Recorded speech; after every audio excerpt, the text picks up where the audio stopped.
I'm not signing this. Caleb Rowan set the inspection report on the folding table and slid it back toward his boss. Outside the apartment complex, January snow swept sideways across the Minneapolis parking lot.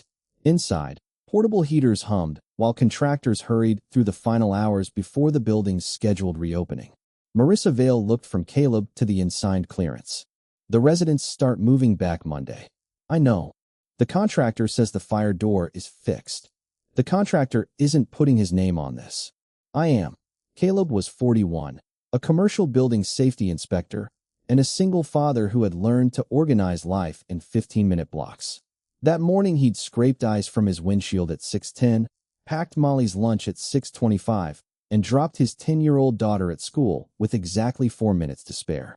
Molly had called after him before closing the car door. Dad, you forgot your gloves. I have another pair. She had stared at his bare hands. No, you don't. Caleb had smiled anyway. I'll figure it out. That sentence had become his answer to almost everything. Before we go further, how old are you? Where are you watching from? And have you ever been the person who always says, I'll handle it? By late afternoon, Caleb was still at the apartment complex. Marissa had stayed too. At 44, she ran the regional property management company with the kind of controlled efficiency that made people straighten their posture when she entered a room. She wore a dark navy wool coat over a gray turtleneck, black trousers, and winter boots practical enough for an active construction site. She wasn't cruel. That almost made arguing with her harder. I'm asking whether there's a safe workaround, she said. And I'm telling you there isn't. Caleb pushed open the defective fire door. It swung shut, caught 3 inches from the frame, and stopped. In a fire, smoke doesn't care about Monday's schedule. Marissa stared at the gap. Then she took out her phone. Have the crew replace the closer tonight. Caleb raised an eyebrow. You were expecting me to fire you? No, you were. Maybe a little. For the first time that day, she almost smiled. An hour later, the replacement was underway. Most of the crew had gone upstairs while Caleb and Marissa checked the basement mechanical corridor. Marissa slowed near the electrical room. You okay? Caleb asked. Fine. She took another step and reached for the wall. Caleb noticed her face had gone pale. Marissa, I said I'm. Her clipboard struck the concrete first. Caleb caught her before her head could follow. Marissa, hey, look at me. Her eyes opened, unfocused. Caleb lowered her carefully to the floor and pulled out his phone. I don't need an ambulance, she whispered. That wasn't the question. He called 911. Minutes later, paramedics were moving her through the snow toward the ambulance. One of them turned to Caleb. Family. Caleb looked at Marissa. Her eyes were closed again. No, he said. I work for her. The paramedic glanced toward the ambulance. Then is there somebody we should call? Caleb realized he didn't know. And for the first time since meeting Marissa Vale, he wondered whether anyone did.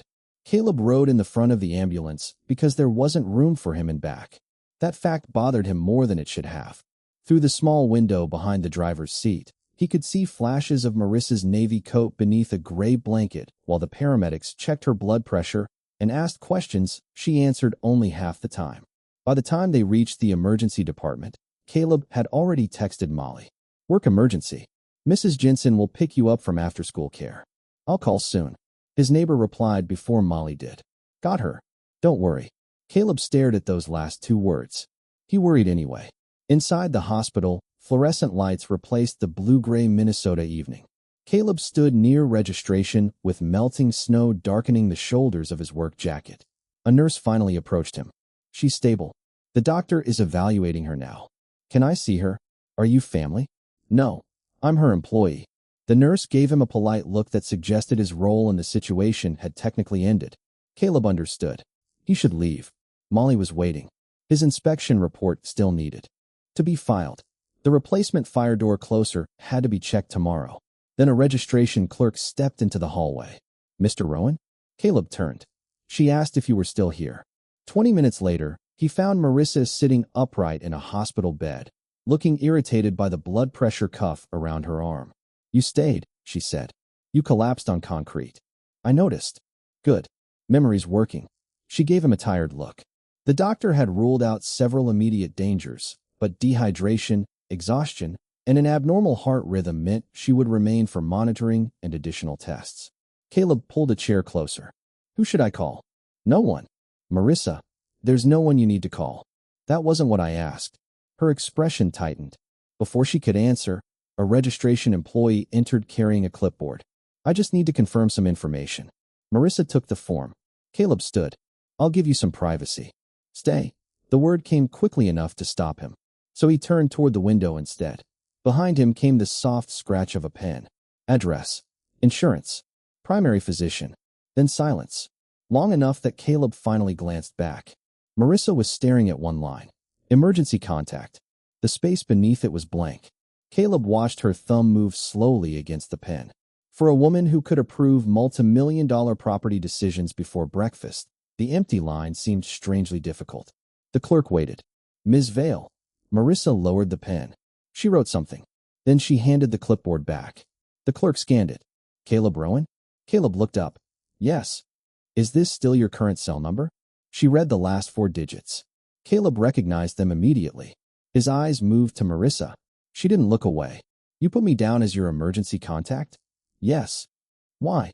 The clerk suddenly became extremely interested in organizing her paperwork. Marissa's face remained composed, but Caleb saw something underneath it he had never seen at work. Embarrassment. Maybe fear. You were here, she said. Caleb frowned. So we're about 40 hospital employees. That isn't what I meant. He waited. Marissa looked toward the dark window. Caleb could have pushed. Instead, he sat down again. A few minutes later, the clerk left. Marissa closed her eyes. You should go home to your daughter. I will. You don't need to stay because I wrote your name. I know. That made her open her eyes. Caleb leaned forward, elbows on his knees. But if they discharge you tonight, you're not driving home. And if they keep you, I'm making sure someone knows where you are. Marissa almost smiled. Always the inspector. Occupational hazard. An hour later, the hospital decided to keep her overnight. Caleb stood to leave. At the doorway, he looked back. Marissa seemed smaller in the hospital bed than she ever had behind a conference table. Not weak. Just alone. Driving home through falling snow, Caleb kept thinking about that blank line. Marissa had executives who answered her calls before the second ring. Employees who rearranged schedules when she entered a room. Business contacts across the city. Yet when a hospital asked who should be called if something happened to her, she had hesitated. Then she had written his name. Caleb still didn't know why. What unsettled him more was the possibility that Marissa herself didn't fully know either. Monday morning arrived with 6 inches of fresh snow and an office full of people pretending nothing unusual had happened. Marissa Vale was one of them. When Caleb stepped out of the elevator at 8:12, she was already inside the glass conference room, leading a meeting with 3 property managers. No hospital bracelet. No visible hesitation. Just a charcoal blazer over a cream sweater, a laptop open in front of her, and the same controlled voice she used before collapsing on a basement floor. Caleb stopped for half a second. Then Marissa looked through the glass and saw him. No smile. No acknowledgement of Friday night. She simply pointed at the inspection report on the table. Back to work. Caleb almost admired the commitment. Almost. The replacement fire door closer had passed his follow-up inspection that morning, and the apartment complex was cleared to reopen. When he brought Marissa the signed report, she scanned the first page. Everything compliant. Yes. Good. She reached for another folder. Caleb didn't move. Marissa glanced up. You need something? He could have asked about the hospital. He could have asked why his name was still sitting on an emergency contact form somewhere. Instead, he said, Did your doctor clear you to be back this soon? A pause. Yes. That's not what I asked. It was close enough. There she was. Caleb shook his head and left. Over the next several days, he began noticing things he had never thought to notice before. Marissa's assistant knew what time she preferred her coffee and which meetings could be moved without asking. The finance director knew her travel schedule 3 months ahead. Half the office probably knew what hotel she used in Chicago. But when Marissa had disappeared into a hospital overnight, nobody seemed to know who should be called. Caleb found that strange.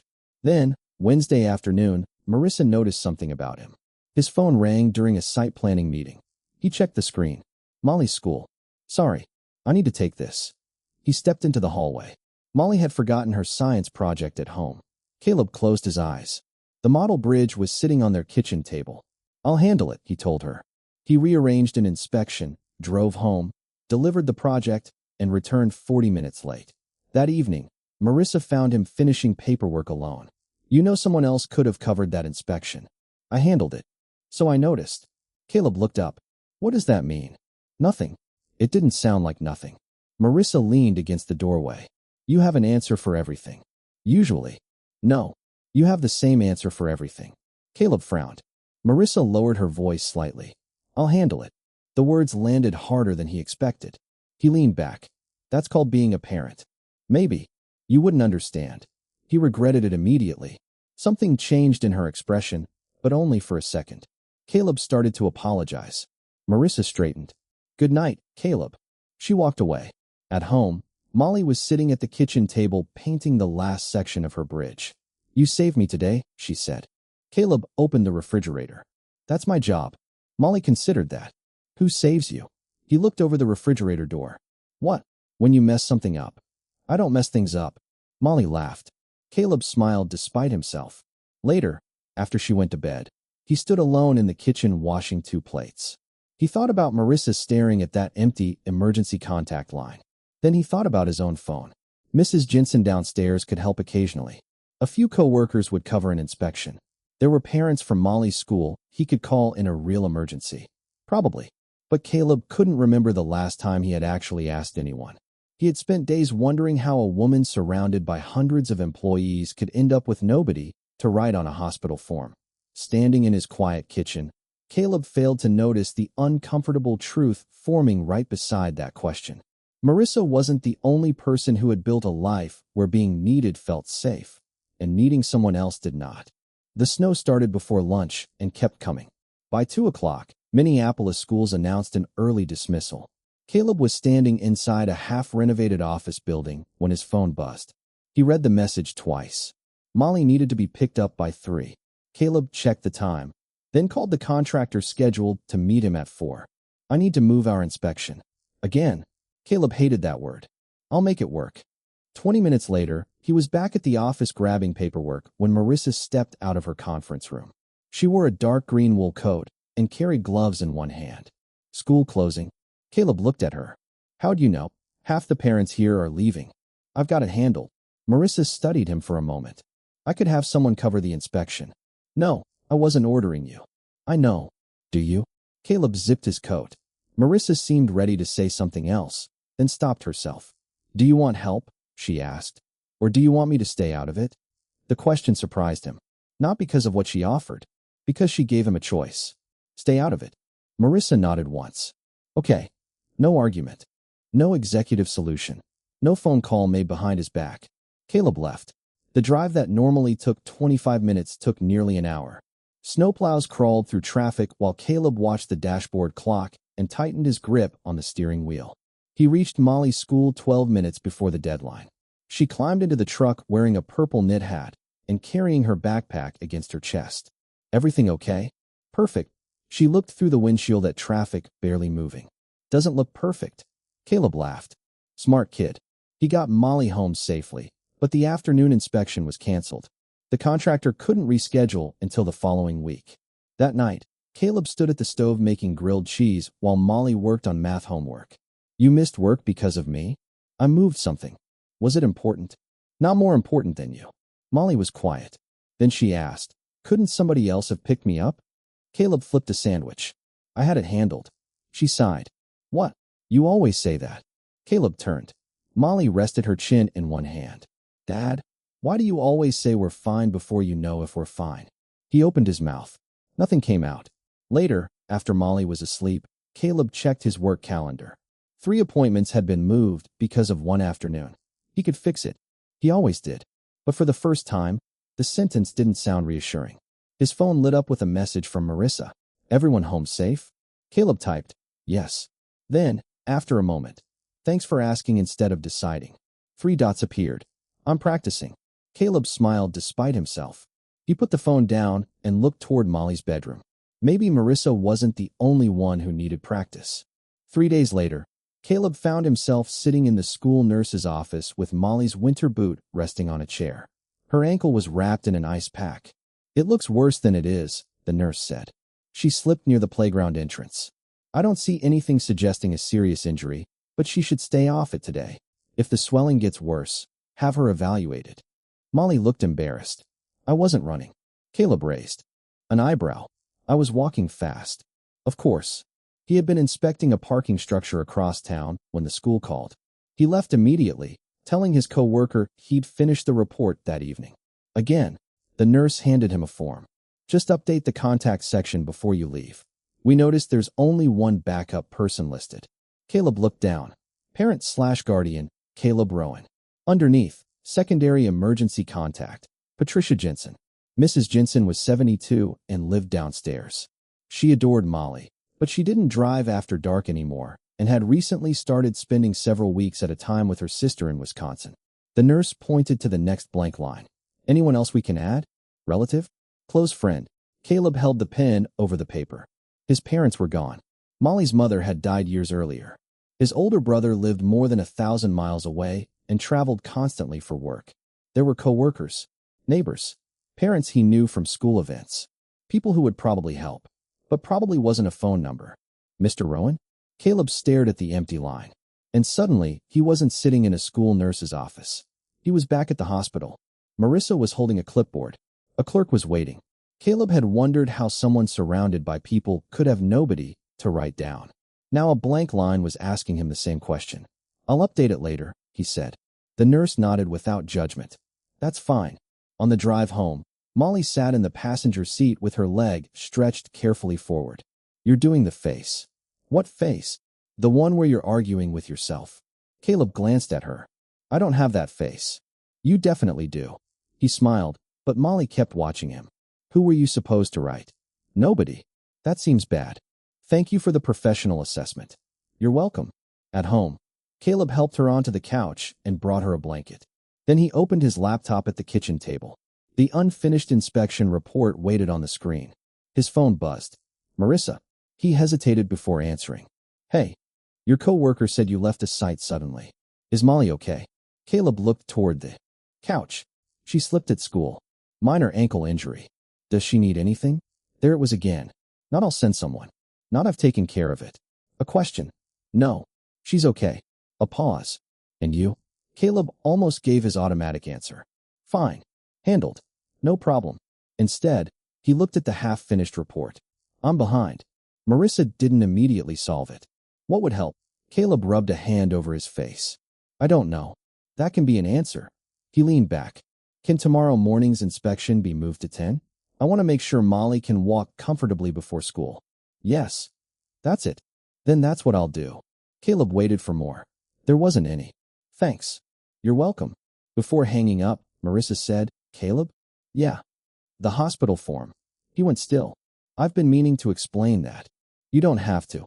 I think I do. Caleb glanced at Molly, who was now pretending not to listen from the couch. Marissa continued quietly.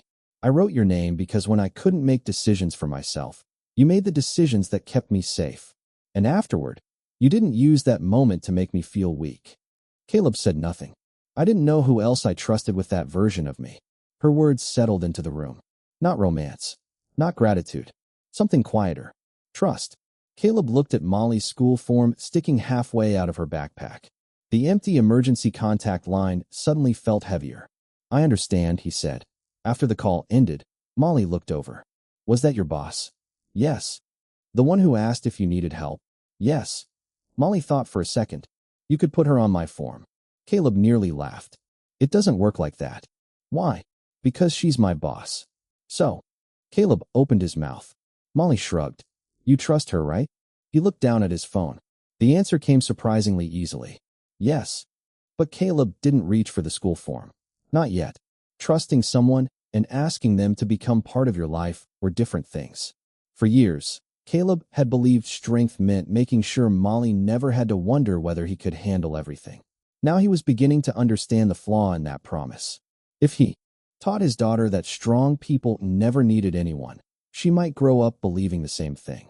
And one day, she might find herself staring at her own empty line. By Friday, Molly was walking normally again, but the blank line on her school form was still sitting on Caleb's kitchen counter. He had passed it every morning without touching it. At work, things had changed in smaller ways. Marissa no longer assumed Caleb wanted problems solved for him. She asked first. Caleb, meanwhile, had started answering her questions with something other than fine. Neither mentioned the hospital again. That afternoon, Caleb was reviewing inspection schedules when Marissa stopped beside his desk. Do you have 5 minutes? Depends. Are you about to add 6 inspections to Monday? Only 4. Caleb looked up. She smiled. He followed her into an empty conference room. Marissa closed the door but remained standing. I changed my emergency contact. Caleb felt an unexpected drop in his stomach. Oh, I didn't remove you. That surprised him more. Marissa folded her arms.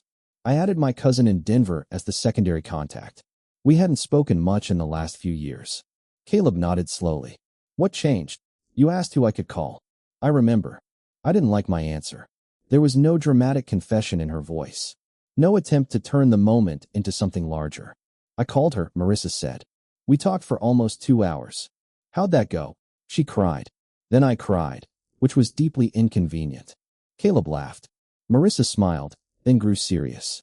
I realized I'd spent years making myself easy to depend on and almost impossible to know. Caleb looked through the glass wall toward the office. That sounds familiar. I thought it might. He gave her a look. Careful. I'm practicing. That phrase again. Only now Caleb understood what she meant. Trust wasn't something Marissa suddenly possessed because she had written his name on a hospital form. She was practicing it. Maybe he needed to do the same. That evening, Caleb picked Molly up from school and stopped at a grocery store on the way home. They were halfway through the frozen food aisle when his phone rang. It was the contractor from the inspection he'd postponed during the snowstorm. A new opening had come up Monday morning. Caleb automatically started rearranging the week in his head. School drop-off, drive time, inspection, paperwork, Molly's dentist appointment. He could make it work. Probably. Molly dropped a bag of frozen peas into the cart. You're doing the face again. Caleb looked at her. The arguing with yourself face? Yep. He stared at his calendar. Then he did something that felt strangely difficult. He called his coworker. Hey, Luis. Any chance you can take the Monday inspection if I cover your Wednesday site? There was a brief pause. Sure. That was it. No disaster. No judgment. No proof that Caleb had failed at adulthood. Just sure. He ended the call. Molly looked impressed. You asked for help. Don't make it weird. I'm definitely making it weird. She held up both hands like she was announcing a championship. My father has discovered teamwork. Put the peas back. No. Caleb laughed as they continued down the aisle. Later that night, he stood in the kitchen after Molly went to bed. The school form was still on the counter. He picked it up. His pen hovered over the empty emergency contact line. Marissa's name crossed his mind, but he didn't write it. Not because he didn't trust her. Because asking someone to become part of your daughter's safety net wasn't something you decided for them. Caleb understood that now. He folded the form and slipped it into his work bag. On Monday, he would talk to Marissa, not as an employee asking his CEO for a favor, not as the man who had rushed her to the hospital, as a father asking another person a simple, vulnerable question. And whatever her answer was, Caleb would accept it. For years, he had thought independence meant never placing weight on anyone else's shoulders.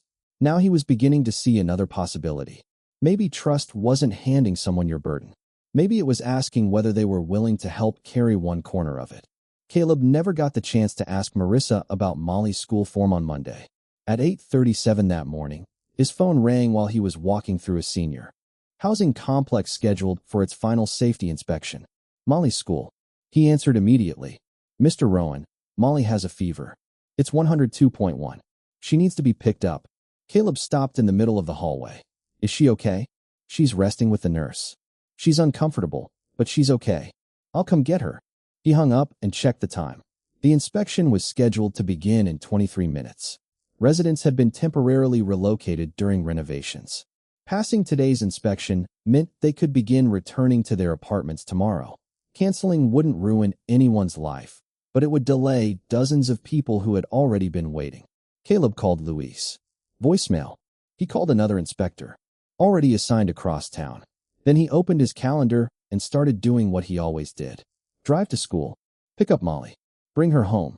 Call the property manager. Reschedule the inspection. Rearrange Tuesday. Move Wednesday's site. Work late Thursday. Solve everything himself. His thumb hovered over the screen. Then he stopped. A month earlier, he would have called this responsibility. Now he recognized it as fear wearing responsible clothes. Caleb walked outside. February wind cut across the parking lot, carrying fine snow over the pavement. He sat in his truck, but didn't start the engine. His phone showed a dozen contacts. For once, he didn't ask himself, how do I do both? He asked a different question. Who can I trust with one? Marissa's name was near the top. Caleb stared at it. Asking his boss for help felt wrong. Asking Marissa felt different. He called. She answered on the second ring. Caleb, I need help. Silence. Not an uncomfortable silence. Just enough space for the words to exist. Okay, she said. Tell me what you need. Molly has a fever. I need to pick her up. Go. I'm supposed to start the senior housing inspection in 20 minutes. I can move it.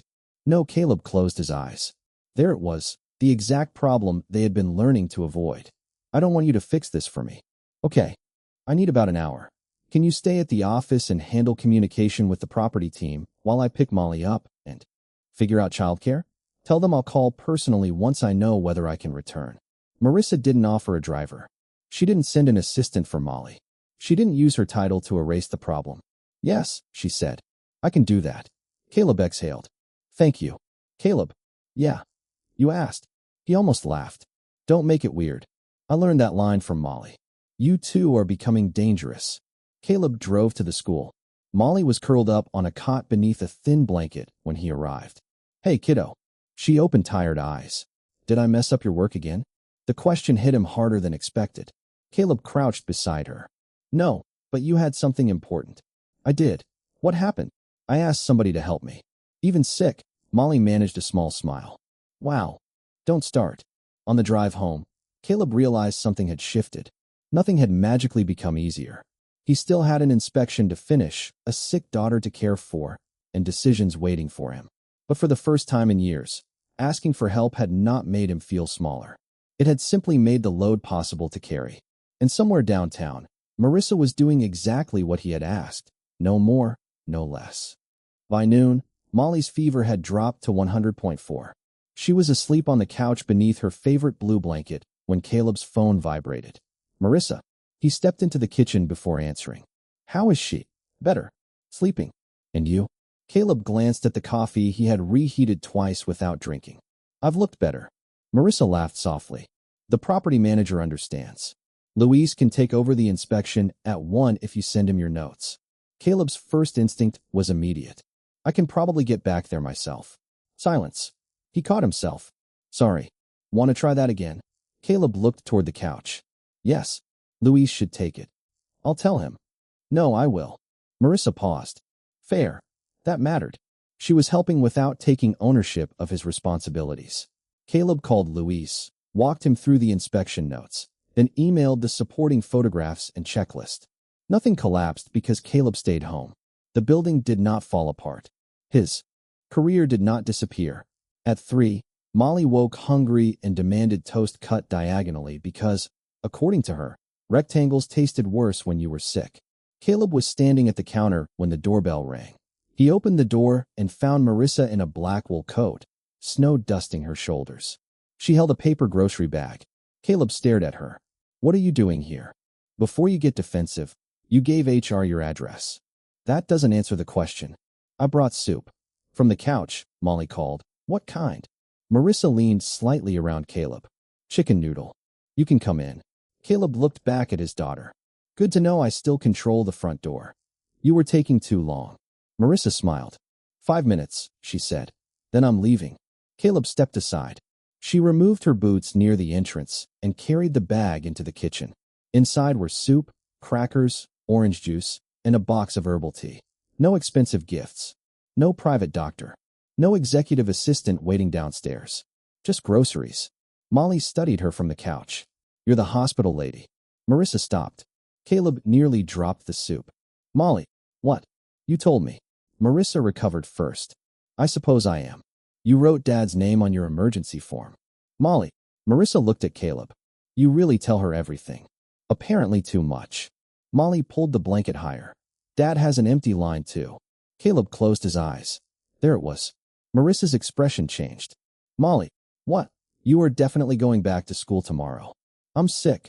Miraculous recovery. Marissa tried not to laugh. Caleb leaned against the counter. There's a school emergency contact form. I figured. I was going to talk to you today. Marissa became still. Caleb could feel how easily the moment could become something it wasn't. He chose his words carefully. Mrs. Jensen is Molly's backup contact, but she can't always be available anymore.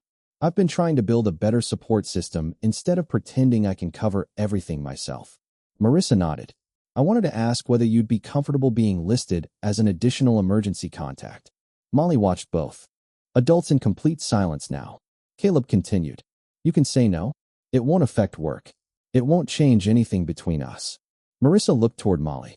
What would being an emergency contact mean? Caleb smiled slightly. Mostly that the school could call you if they couldn't reach me or Mrs. Jensen. So I'm not required to solve fourth grade math? Absolutely not. Then yes. Caleb blinked. Yes. Yes. Molly raised one hand from beneath the blanket. I'm actually good at math. Excellent, Marissa said. Then we already have boundaries. Caleb laughed. Something in his chest loosened. Not because a CEO had agreed to help him. That title felt almost irrelevant inside his small kitchen. Marissa had trusted him when she was frightened enough to write his name on a hospital form. Now Caleb had chosen to trust her with something even more important. Not his job, not his reputation, his daughter. Marissa stayed exactly 5 minutes longer than promised. At the door, Caleb handed her the empty soup bag. Thank you. For groceries? For not doing more than I asked. She understood. Thank you for asking. After she left, Caleb returned to the kitchen. Molly pointed toward the school form. You gonna write her name now? Caleb picked up the pen. This time, he didn't hesitate. He wrote, Marissa Vale. Then he added her number. 2 names now stood beneath his own. Mrs. Jensen. Marissa. It wasn't a perfect safety net. It didn't need to be. For Caleb, the important thing was that the line was no longer empty because he had finally chosen not to keep it that way. 2 weeks later, Caleb stood outside Molly's school beneath a pale February sky, holding a paper cup of coffee while parents crowded around the entrance. Molly came through the doors wearing her purple knit hat, spotted him, and hurried across the sidewalk. Guess what? You got suspended? No. Then we're having a good day. She rolled her eyes. My emergency card got approved. Caleb smiled. That's usually not something people celebrate. I do. They started toward his truck. Mrs. Jensen is still first, Molly said. Marissa is second. I know. And you're okay with that? Caleb stopped beside the passenger door. That question would have sounded ridiculous a month earlier. Now he understood it. Yeah, he said. I am. That evening, Caleb attended a company meeting he had almost skipped. Marissa stood at the front of the conference room discussing project delays, winter schedules, and staffing shortages. She was still demanding, still precise, still the person who could silence a room by asking one question nobody had prepared for. But Caleb saw something others probably didn't. When an employee admitted he couldn't cover a weekend assignment because his mother needed surgery, Marissa didn't question his commitment. She asked what coverage he needed. When another manager disagreed with her schedule, she listened before answering. Small things. But Caleb had learned that people rarely changed through grand speeches. They changed through repeated choices. After the meeting, Marissa found him by the elevators. How's Molly? Back to negotiating bedtime like a union representative. So, fully recovered. Unfortunately, the elevator arrived, but neither stepped inside. Marissa glanced at him. My cousin is visiting next month. The one in Denver? Yeah, that's good. It is. The doors closed again. For a moment, they simply stood there. Then Marissa said, Dinner sometime? Caleb blinked. With Molly. No, her smile appeared slowly. Oh, you can say no. Caleb laughed. I've heard that somewhere. I'm practicing. He looked at her. Not at the CEO, not at the woman whose name appeared above hundreds of employees, and not at the frightened patient who had once written his name on a hospital form. Just Marissa. Dinner sounds good. Nothing dramatic happened after that. Caleb didn't receive a promotion because he had helped her. Marissa didn't hand him a check. No mansion appeared. No impossible opportunity changed his life overnight. Caleb kept working. He kept raising Molly. Bills still arrived. Snow still had to be shoveled. School called at inconvenient times. Work occasionally went wrong. But something fundamental had changed. Caleb no longer measured his worth by how much he could carry alone. And Marissa no longer confused control with strength. Their relationship grew slowly, through ordinary things, coffee after work, conversations in parking lots, Molly making fun of both of them, and two adults learning that trust was not a debt one person owed another. Looking at their story from the outside, it would be easy to focus on the difference between them. Marissa had wealth, authority, and a title people respected before she even entered a room. Caleb was a working single father whose life was measured less by corporate status than by school pickups, inspection schedules, grocery lists, and whether his daughter remembered her gloves. But money never made Marissa more deserving of dignity, and having less money never made Caleb less deserving of it. That distinction matters. Too often, people decide someone's value from a job title, a paycheck, a car, an address, or the clothes they wear. Poverty is mistaken for failure. Wealth is mistaken for superiority. Neither judgment tells us much about the human being standing in front of us. Caleb had treated Marissa with dignity when she was vulnerable. Marissa learned to offer him respect without turning help into charity. And eventually, both discovered something more valuable than being rescued. They learned how to trust without controlling, help without humiliating, and care without keeping score. Because whether someone is rich or poor, powerful or struggling, every person deserves to be seen with dignity, treated with respect, and given the chance to be loved for who they are, not judged by what they own.